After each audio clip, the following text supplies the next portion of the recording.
Hey everybody, it is a Cuban Yonko here today, and I want to have a One Piece discussion about Kozuki Momonosuke.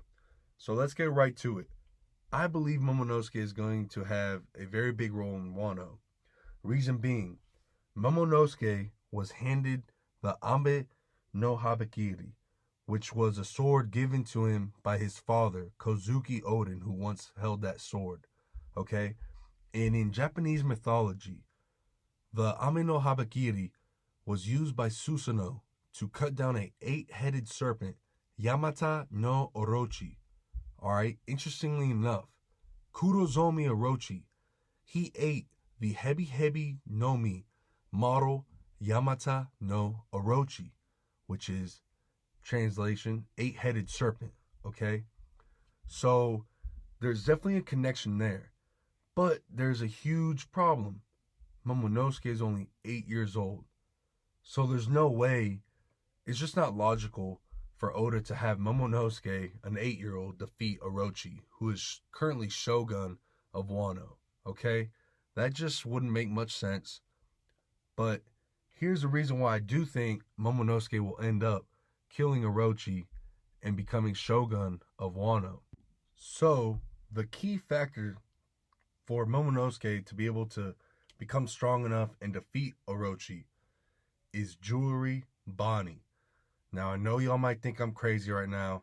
How in the world is Jewelry Bonney going to end up in Wano and just helping some random guy she doesn't even know? Like, that's just doesn't seem like her kind of character. But here's my reason why. So, Jewelry Bonney was last seen at Mary Joa trying to save Kuma. And who else was at Mary Joa trying to save Kuma? Sabo, the second command of the Revolutionary Army. So they both had a common goal, and that was to free Kuma from being a slave to the Celestial Dragons, and hopefully getting him back to his normal state. So there's a connection between Jewelry Bonney and Sabo, which I think is going to be extremely important. Now, we know that things went south at Mary Joa, the Reverie. We know that Sabo and some of the revolutionary commanders ended up fighting against Green Bull and Fujitora, which, man, I would love to see that fight, but obviously we didn't. Oda, please, for the love of God, quit skipping over fights. But anyway, I digress from that. Sabo and Jewelry Bonney, I do think they were successful in bringing Kuma back. And that's why I think Jewelry Bonney and Sabo escaped Mary Joa together, okay? So I do believe they are currently on the same ship right now as we speak. And here's the interesting part, though. We got to remember that Fujitora and Sabo, the fight in Dressrosa, Sabo was telling Fujitora, Luffy is my brother. Me, Ace, and Luffy were 3 brothers, right? And Sabo told Fujitora that even though he is the second commander in the Revolutionary Army, he has no problem leaving his duties if Luffy needs his help, that he will be there, okay? And so we got to remember, Kaido just got done waxing Luffy. I mean, Luffy got beat up, all right? And Sabo has a Vivre card of Luffy, okay? So remember when Ace was hurt, right? His life force was down. When he was imprisoned at Impel Down, that's how Luffy knew he was in trouble, okay? So why not here in the same scenario? Luffy just got beat down by Yonko Kaido, okay? And he is in prison, sea prisms, handcuffs, and everything. So I can only imagine that Luffy's Vivre card is extremely small right now. And I'm sure that is concerning Sabo. And I feel like Sabo has kind of given up his duty as second commander of the Revolutionary Army right now. He's just put that on hold. And I think he is heading to Wano right now with Jewelry Bonney on the ship, as well as Kuma and some of the revolutionary commanders. Now, I think they might have a factor in the war, but that's not the main point of this video.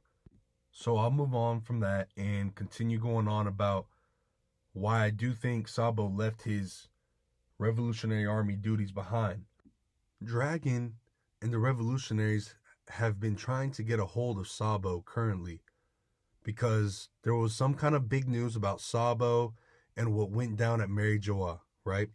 So I believe the reason why they can't get a hold of him is because Sabo is putting that on the side. That's the only reason, because I don't believe that Sabo was captured by the Marines or anything like that. He's just way too strong, okay? So I believe he's just kind of ignoring the revolutionaries for now, putting his duties on the side like he said he would in Dressrosa when he was facing against Fujitora. So I think that's the reason they can't get a hold of him. Now, I'm not sure what went down or what was said in the newspaper. That's going to be real interesting. But that is the reason why I feel like Dragon and the other revolutionaries have not been able to get in contact with Sabo, because he's putting that on the side and he's trying to get to Luffy as fast as he can.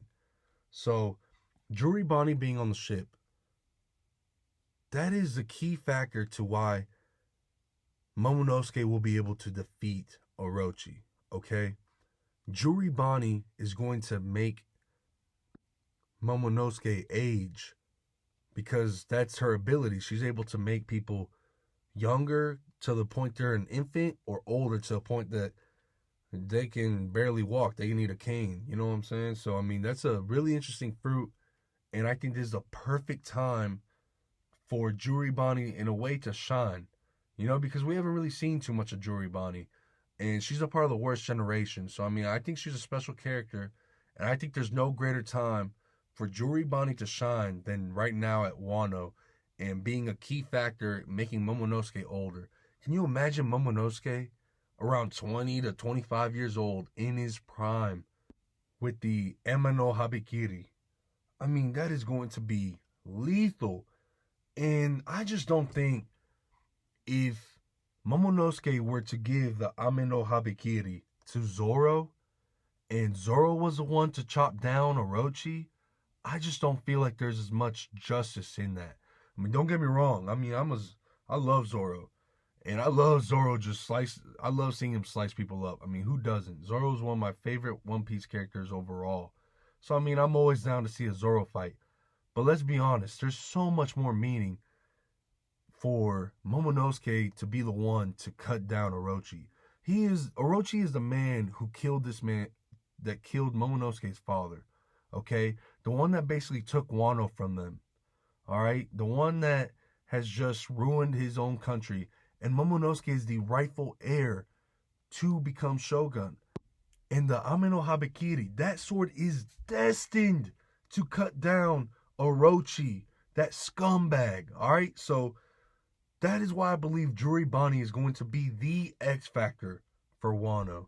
Okay? I truly believe she is going to age Momonosuke right into his prime, making Momonosuke an incredible force and defeating Orochi and becoming Shogun of Wano as he should be, and becoming a great Shogun like his father would have been. So, I mean, I'm really excited about this theory I got. So, I hope y'all really like it. I mean, I could really see that happening. I truly believe in that. I do believe Jewelry Bonney and Sabo are going to show up in Wano and make a great big factor in Wano. And it's going to make Wano even more exciting than what it already is.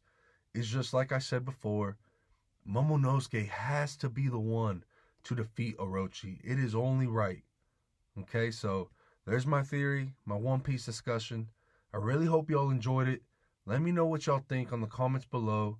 If you think I'm crazy, I mean, I know it sounds crazy. Jewelry Bonney, what? Sabo, Revolutionary in Wano, that just seems out of there. But I mean, Oda always makes something crazy happen. So I believe in it. So yeah, like I said, leave a comment down below what you think. Let me know if there's any kind of One Piece content y'all would like me to hit. All right, I'm here to serve y'all. So thanks for watching the video. If you liked it, please leave a like. If you haven't subscribed to the channel, please go ahead and subscribe. And thanks for watching the video. Y'all have a great day.